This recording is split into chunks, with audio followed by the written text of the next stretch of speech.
അന്ന് ഗോവർദ്ധനൻ തിരുമേനിയും ഇത് തന്നെയല്ലേ പറഞ്ഞേ? എല്ലാത്തിനും പരിഹാരമുണ്ടാവണമെങ്കിൽ വേദയുടെ പ്രതികാരം പൂർത്തിയാകണം. അങ്ങനെ ചിന്തിക്കുമ്പോ അവളെ ആ ബന്ധനത്തിൽ നിന്നും മോചിപ്പിക്കാൻ ഒരു മോഹം. എന്റെ കുട്ടികളെങ്കിലും സന്തോഷത്തോടെ ജീവിക്കുമല്ലോ. രാജേശ്വരി അത് പറയുമ്പോ നാണി ഒരു ഞെട്ടലോടെ രാജേശ്വരിയെ നോക്കി. എന്താ മോളെ ഈ പറയുന്നേ? അവള് തിരിച്ചു വന്നാ എല്ലാം നശിപ്പിക്കും. അരുത്, അവിവേകമൊന്നും ചെയ്യരുത്, നാണി വെപ്രാളത്തോടെ പറഞ്ഞു. ഇല്ല നാണിയമ്മേ, അവൾ നമ്മളെ ഒന്നും ചെയ്യില്ല. അന്ന് തിരുമേനിയും പറഞ്ഞത് കേട്ടില്ലേ? അവൾക്ക് വേണ്ടത് അവരെ കൊലപ്പെടുത്തിയവരെ മാത്രമാണ്. രാജേശ്വരി അത് പറഞ്ഞപ്പോ നാണിയുടെ ശരീരം വിയർത്തു പോയിരുന്നു. വല്യമ്മേ, നമ്മൾ ഒന്നും ചെയ്യണ്ട. ഈ സംസാരം നമുക്ക് നിർത്താം. എന്തിനാ വെറുതെ ഓരോന്ന്? സാവിത്രി തന്റെ കണ്ണുകൾ അടച്ചുകൊണ്ട് രാജേശ്വരിയോട് പറഞ്ഞപ്പോഴാണ് നാണിയുടെ കാര്യം അവർക്ക് ഓർമ്മ വന്നത്. പിന്നീട് രാജേശ്വരി വേദയെപ്പറ്റി മറ്റൊന്നും പറഞ്ഞിരുന്നില്ല. കുറച്ചുനേരം സംസാരിച്ചതിനു ശേഷം നാണി കിടക്കാനായി പോകാൻ തുടങ്ങി. അയ്യോ, നാണിയമ്മ പോകല്ലേ. ദാ ഞാൻ പാല് കാച്ചി വെച്ചിട്ടുണ്ട്, അതും കൂടി കുടിച്ചിട്ട് പോയാ മതി. വസു അടുക്കളയിലേക്ക് കയറി വന്നുകൊണ്ട് പറഞ്ഞതും എല്ലാവരും അവളെ നോക്കി. അയ്യോ, എനിക്ക് വേണ്ട കുഞ്ഞേ. അത് പറഞ്ഞ പറ്റില്ല. കുറച്ചു ദിവസം എനിക്ക് ഈ കാര്യങ്ങളൊന്നും ശ്രദ്ധിക്കാൻ കഴിഞ്ഞില്ല. അതുകൊണ്ടാ ക്ഷീണമൊക്കെ ഇപ്പോ വീണ്ടും വരാൻ തുടങ്ങിയത്. വസു മുൻകൂട്ടി കാച്ചിവെച്ച പാല് നാണിയുടെ കയ്യിൽ കൊണ്ട് കൊടുത്തു. അത് ശരിയാ, അന്ന് നാണിയമ്മയ്ക്ക് വയ്യാതായത് മുതൽ വസു എന്നും രാത്രി നാണിയമ്മയ്ക്ക് പാല് കാച്ചു കൊടുക്കുമായിരുന്നു. നാണിയമ്മയുടെ നല്ലതിനല്ലേ അവൾ പറയുന്നേ, അതങ്ങ് കുടിച്ചിട്ട് കിടന്നോളൂ. സാവിത്രിയും കൂടി നിർബന്ധിച്ചപ്പോൾ നാണി ആ പാല് വാങ്ങി കുടിച്ചു. ശേഷം എല്ലാവരും ഉറങ്ങാനായി പോയിരുന്നു. തന്റെ കട്ടിൽ കണ്ടപാടെ നാണി അവശതയോടെ കിടന്നു. ഒരൽപ്പം നേരം കഴിഞ്ഞതും നാണി വെപ്രാളത്തോടെ എഴുന്നേറ്റു. അവർക്ക് അസഹ്യമായ ചൂട് അനുഭവപ്പെട്ടു. അവർ വെട്ടി വിയർക്കാൻ തുടങ്ങി.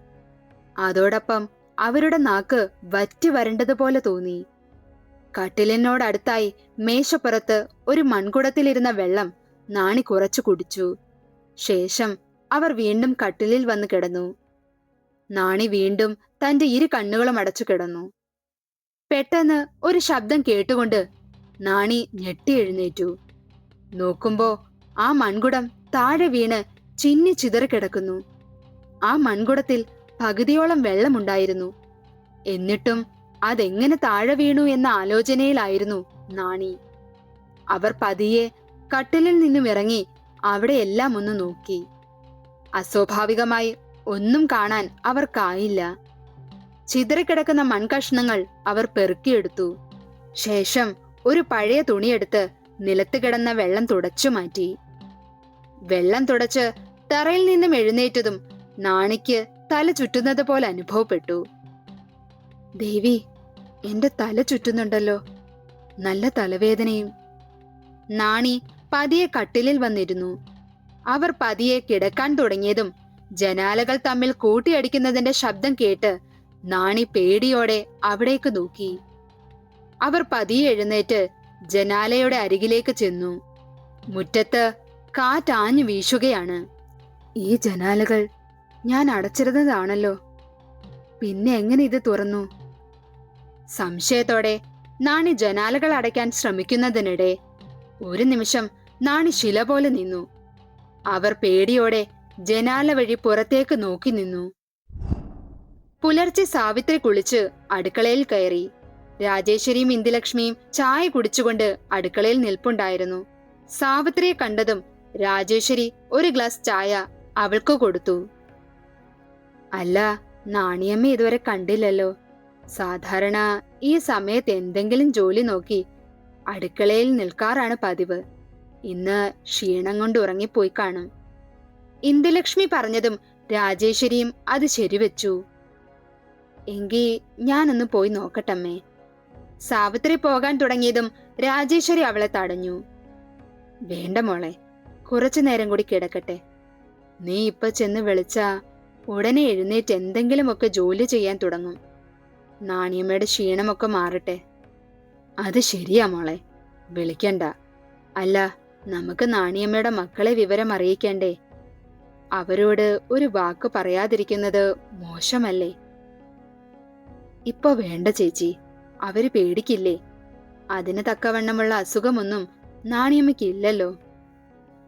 രാജേശ്വരി പറഞ്ഞത് ശരിയാണെന്ന് മനസ്സിലായി ഇന്ദുലക്ഷ്മി തൽക്കാലം നാണിയമ്മയുടെ വിവരം മക്കളെ അറിയിക്കണ്ട എന്ന് തീരുമാനിച്ചു. പിന്നീട് അവരുടെ അടുത്തായി വസുവും വന്നു. അവർ 4 പേരും ചേർന്ന് പ്രഭാത ഭക്ഷണമൊക്കെ തയ്യാറാക്കി. ഇത്രയും നേരമായിട്ടും നാണിയമ്മ എഴുന്നേറ്റില്ലല്ലോ. എന്തായാലും ഞാനൊന്ന് പോയി നോക്കട്ടെ. ഇനി പനിച്ചു കിടക്കുവാണോ എന്നറിയില്ലല്ലോ. സാവിത്രി അവരോടായി പറഞ്ഞുകൊണ്ട് പോകാൻ തുടങ്ങിയതും വസുവും അവളുടെ ഒപ്പം പോയിരുന്നു.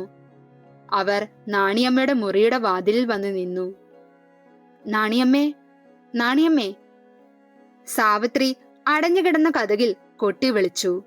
പക്ഷേ ഒരു പ്രതികരണവും തിരിച്ചു കിട്ടാത്തതുകൊണ്ട് സാവിത്രിയും വസുവും കതക് തുറക്കാൻ ശ്രമിച്ചു. വാതില് പൂട്ടിയിട്ടില്ലാത്തതുകൊണ്ട് അവർക്ക് പെട്ടെന്ന് കതക് തുറക്കാൻ സാധിച്ചു. അവർ മുറിക്കകത്ത് ചെന്നതും നാണിയമ്മയെ നോക്കി. പക്ഷേ കട്ടിലിൽ നാണിയമ്മ ഉണ്ടായിരുന്നില്ല. അവർ കുറച്ചുകൂടി മുന്നോട്ട് നടന്ന് കട്ടിലിനോട് ചേർന്ന് നിന്നു. പെട്ടെന്ന് സാവിത്രി അലറി വിളിച്ചു, നാണിയമ്മേ. കട്ടിലിനരികിലായി ഭിത്തിയോട് ചേർന്ന് നാണി തറയിലിരിക്കുന്നു. സാവിത്രിയും വസുവും പെട്ടെന്ന് തന്നെ നാണിയുടെ അടുത്തേക്ക് ചെന്നു. അവർ നാണിയെ തട്ടി വിളിച്ചു. പക്ഷേ അനക്കമൊന്നും ഉണ്ടായിരുന്നില്ല. ഏട്ടത്തി, ദാ ഇത് നോക്കിയേ. വസു ചൂണ്ടിക്കാണിച്ചിടത്തേക്ക് സാവിത്രി സൂക്ഷിച്ചു നോക്കി. നാണിയുടെ വായിൽ നിന്നും നുരയും പതിയും ഒലിച്ചിറങ്ങിയ പോലെയുള്ള അടയാളങ്ങൾ അവർക്ക് കാണാൻ സാധിച്ചു. നാണിയുടെ കണ്ണുകൾ രണ്ടും പുറത്തേക്ക് തള്ളി നിൽക്കുന്നത് പോലെ. എല്ലാം കണ്ടു പേടിച്ച സാവിത്രിയും വസുവും പെട്ടെന്ന് തന്നെ അലറി വിളിച്ചു. അവരുടെ അലർച്ച കേട്ടപാടെ രാജേശ്വരിയും ഇന്ദുലക്ഷ്മിയും മുറിയിലേക്ക് ഓടിയെത്തി. അമ്മേ, നാണിയമ്മ, നാണിയമ്മ പോയി. കരഞ്ഞു കലങ്ങിയ കണ്ണുകളോടെ സാവിത്രി പറഞ്ഞതും രാജേശ്വരിയും ഇന്ദുലക്ഷ്മിയും പൊട്ടിക്കരഞ്ഞു. കരച്ചിലുകൾ കേട്ടുകൊണ്ടാണ് അജിയും രഘുരാമനും അവിടേക്ക് വരുന്നത്. അവിടെ കണ്ട കാഴ്ചയിൽ പകച്ചു നിൽക്കുകയായിരുന്നു രഘുരാമൻ. നാണിയുടെ മരണം രഘുരാമന് ഉൾക്കൊള്ളുവാൻ പ്രയാസം തോന്നി. തന്റെ എല്ലാ ആവശ്യങ്ങളും നിറവേറ്റാൻ അവന് അവരുടെ സഹായം ആവശ്യമായിരുന്നു. എന്നാൽ ഇനി അത് സാധ്യമല്ല എന്ന് കണ്ട രഘുരാമൻ ആകെ അസ്വസ്ഥനായി. എന്നാലും മുന്നോട്ട് വെച്ച കാല് പിന്നോട്ട് വെക്കാൻ അവന് മനസ്സ് വന്നില്ല. എങ്ങനെയെങ്കിലും വസുവിനെ സ്വന്തമാക്കണമെന്ന ഒരൊറ്റ ചിന്ത മാത്രമാണ് ഇപ്പോ അവന്റെ മനസ്സിൽ. അങ്ങനെ നാണിയുടെ മരണം ദ്വാരകയിൽ മറ്റൊരു വിഷാദത്തിന് വഴിയൊരുക്കി. എങ്കിലും രഘുരാമൻ തന്നാൽ കഴിയും വിധം പല അടവുകളും പ്രയോഗിച്ച് ക്ഷേത്രത്തിലെ ചടങ്ങ് മാറ്റിവെക്കാൻ സമ്മതിക്കാതെ മുന്നോട്ടു പോയി. നാണി മരിച്ചിട്ട് 3 ദിവസങ്ങൾ കഴിഞ്ഞു. കുടുംബക്ഷേത്രത്തിലെ ചടങ്ങിന് ഇനി ഒരു ദിനം മാത്രം അവശേഷിച്ചു. അന്ന് രാവിലെ തന്നെ രഘുരാമനും അജിയും പൂജയ്ക്കുള്ള സാധനങ്ങളും മറ്റും വാങ്ങുവാൻ ദ്വാരകയിൽ നിന്നും പുറപ്പെട്ടു. ഗ്രാമക്ഷേത്രത്തിന്റെ അടുത്തുള്ള വഴിയിലൂടെ അവരുടെ കാറ് പോയിക്കൊണ്ടിരുന്നു. പെട്ടെന്ന് ക്ഷേത്രകുളത്തിന് ചുറ്റും ആളുകൾ തടിച്ചു കൂടുന്നത് അവരുടെ ശ്രദ്ധയിൽപ്പെട്ടു. കൂടാതെ ഒരു പോലീസ് ജീപ്പും അവിടെ കിടക്കുന്നതും അവർ കണ്ടു. ഏട്ടാ, എന്താ ആളുകളൊക്കെ അവിടേക്ക് ഓടുന്നത്? വണ്ടി ഒന്ന് നിർത്ത്, നമുക്കൊന്ന് നോക്കാം. അജി പറഞ്ഞതുപോലെ രഘുരാമൻ കാർ ഒതുക്കി നിർത്തി. തന്റെ മുന്നിലൂടെ ഓടിപ്പോകുന്ന ഒരുവനെ രഘുരാമൻ പിടിച്ചു നിർത്തി. എന്താ, എന്തു പറ്റി? എന്തിനാ എല്ലാവരും അവിടേക്ക് ഓടുന്നത്? മോനെ, അവിടെ ആരോ മരിച്ചു കിടക്കുന്നെന്ന് രഘുരാമൻ ചോദിച്ചതും അയാൾ കിതപ്പോടെ പറഞ്ഞു. ആര്? അത് കേട്ടതും അജയ് ആദിയോടെ ചോദിച്ചു. അറിയില്ല മോനെ, പോയി നോക്കണം. അത്രയും പറഞ്ഞുകൊണ്ട് അയാൾ അവിടേക്ക് ഓടി. രഘുരാമനും അജിയും പരസ്പരം നോക്കിയതിനു ശേഷം അവരും മറ്റുള്ളവരുടെ കൂടെ ക്ഷേത്രകുളത്തിലേക്ക് ആകാംക്ഷയോടെ ഓടിച്ചെന്നു. രഘുരാമനെ കണ്ടതും ജനക്കൂട്ടങ്ങൾ വഴിമാറിക്കൊടുത്തു. പോലീസ് നേരത്തെ തന്നെ അവിടെ എത്തിയിട്ടുണ്ടായിരുന്നു. രഘുരാമനും അജിയും കുളക്കടവിലേക്ക് നോക്കി. തൽക്ഷണം രഘുരാമൻ ഞെട്ടലോടെ നിന്നു. അവൻ തന്റെ കണ്ണുകളെ വിശ്വസിക്കാനാവാതെ തറഞ്ഞു നിന്നു. ഏട്ടാ, ഇത് ഭരതൻ മാഷല്ലേ? അജി ചോദിച്ചതും രഘുരാമൻ അതേ ഭാവത്തിൽ നിൽക്കുകയായിരുന്നു. ഭരതന്റെ മരണവാർത്ത അറിഞ്ഞ ജാനകി അലറി വിളിച്ചുകൊണ്ട് കുളക്കടവിലേക്ക് ഓടിയെത്തി. അവരുടെ പിന്നാലെ ഹരിയും ലേഖയും ശ്രീലകത്തെ ദാസും ആനന്ദും ഉണ്ടായിരുന്നു. ജാനകി കുളക്കടവിലെ പടികളിൽ വന്നിരുന്നു.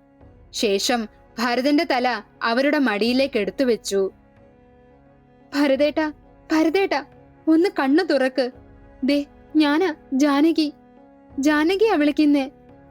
ജാനകിയുടെ തൊട്ടടുത്തായി ഹരി നിറ കണ്ണുകളോടെ വന്നിരുന്നു. മോനെ ഹരി, നിന്റെ അച്ഛനെ ഒന്ന് വിളിക്ക്.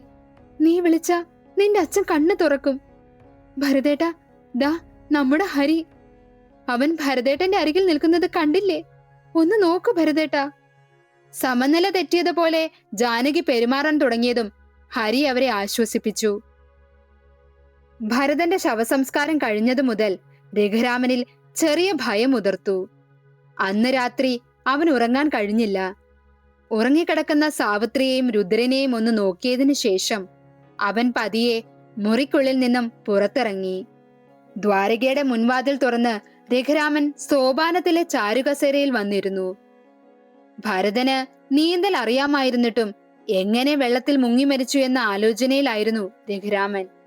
ഒരുപക്ഷെ വലതു കൈ നഷ്ടപ്പെട്ടതുകൊണ്ടാവാം ഭരതന് നീന്താൻ കഴിയാഞ്ഞതെന്ന തോന്നൽ അവനിൽ ഉളവായി. എങ്കിലും ഇന്നലെ രാത്രി ഭരതൻ എന്തിന് ക്ഷേത്രക്കുളം വഴി പോയി എന്ന സംശയം രഘുരാമനിൽ അവശേഷിച്ചു.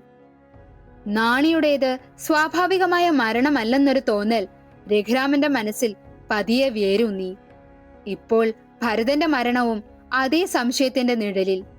രണ്ടു മരണങ്ങളും അടുത്തടുത്ത ദിവസങ്ങളിൽ. ഉത്തരം കിട്ടാത്ത ഒരു ചോദ്യചിഹ്നമായി അവ അവന്റെ മുന്നിൽ നിലകൊണ്ടു. ആ സമയം അന്ന് അവസാനമായി നാണിയമ്മ തന്നോട് പറഞ്ഞ വാക്കുകൾ അവന്റെ ചിന്തകളിൽ തെളിഞ്ഞു. വേദാൻഷി. വേദാൻഷിയുടെ പേര് രഘുരാമന്റെ നാവിൽ നിന്നും വഴുതിയപ്പോൾ അവന്റെ കണ്ണുകൾ കൂടുതൽ വിടർന്നു. ആ നിമിഷം ഒരു വലിയ ശബ്ദത്തോടെ നേരിയ വെളിച്ചം അവന്റെ മുന്നിൽ മിന്നിമാഞ്ഞു. രഘുരാമൻ ഞെട്ടലോടെ ആകാശത്തേക്ക് നോക്കി. കാർമേഘങ്ങളോ മഴയുടെ സൂചനകളോ ഒന്നും തന്നെ അവിടെയില്ല. ഇളം കാറ്റ് പെട്ടെന്ന് ശക്തമായി വീശി തുടങ്ങി. രഘുരാമൻ തന്റെ ചാരുകസേരയിൽ നിന്നും എഴുന്നേറ്റു നിന്നു. പെട്ടെന്ന് അവന്റെ കാതുകളിൽ ഗൗരവന്റെ വാക്കുകൾ മുഴങ്ങിക്കേട്ടു. രഘുരാമ, അവൾ വരും. അധികം വൈകാതെ തന്നെ അവൾ നിനക്ക് മുന്നിൽ പ്രത്യക്ഷപ്പെട്ടിരിക്കും. അതിനുള്ള വഴി ദൈവം തന്നെ അവൾക്കൊരുക്കിയിരിക്കും. കാരണം വേദാൻഷി, അവളാണ് ശരി. മാപ്പർഹിക്കാത്ത തെറ്റുകൾ നീ ഇതിനോടകം തന്നെ ചെയ്തിട്ടുണ്ട്, ഇപ്പോഴും ചെയ്തുകൊണ്ടിരിക്കുന്നു. അതിനുള്ള പ്രതിഫലം സുനിശ്ചിതമായി നിനക്ക് കിട്ടിയിരിക്കും. പ്രപഞ്ചം മുഴുവൻ അവൾക്ക് കൂട്ടായി വരും. അതുകൊണ്ട് നീ കാത്തിരുന്നോ. ഇനി നിനക്ക് അവൾ നൽകാൻ പോകുന്നത് അതികഠിനമായ ശിക്ഷയായിരിക്കും. ഇന്നു മുതൽ നിന്റെ സർവനാശം ആരംഭിച്ചിരിക്കുകയാണ് രഘുരാമ. ഗൗരവന്റെ ആ വാക്കുകളും നാണിയുടെയും ഭരതന്റെയും മരണങ്ങളും കൂട്ടി വായിക്കുമ്പോ വേദാൻഷി മോചിതയായിട്ടുണ്ടോ എന്ന സംശയം അവന്റെ കണ്ണുകളിൽ പ്രതിഫലിച്ചു. അവൻ ആ നിമിഷം തന്നെ വേദാൻഷിയെ ബന്ദിയാക്കിയ ഗോപുരത്തിന്റെ മുന്നിലേക്ക് ഓടി. കിതപ്പോടെ അവൻ ആ താഴിലേക്ക് നോക്കി. ഇടിമിന്നലിന്റെ വെളിച്ചത്തിൽ അവൻ കണ്ടു, ആ താഴ് പഴയതുപോലെ തന്നെ കിടക്കുന്നു. ഇല്ല, അവൾ ഇപ്പോഴും ആ തകിടിൽ തന്നെ ഉണ്ടെന്നും ആരും അവളെ ബന്ധനത്തിൽ നിന്നും മോചിപ്പിച്ചിട്ടില്ല എന്നും അവന്റെ മനസ്സിനെ വിശ്വസിപ്പിക്കാൻ ശ്രമിച്ചു. എങ്ങനെയെങ്കിലും വസുന്ധരെ നാളെ തന്റെ കിടക്കയിൽ എത്തിക്കണമെന്ന വാശിയോടെ രഘുരാമൻ ദ്വാരകയിലേക്ക് കയറിപ്പോയിരുന്നു.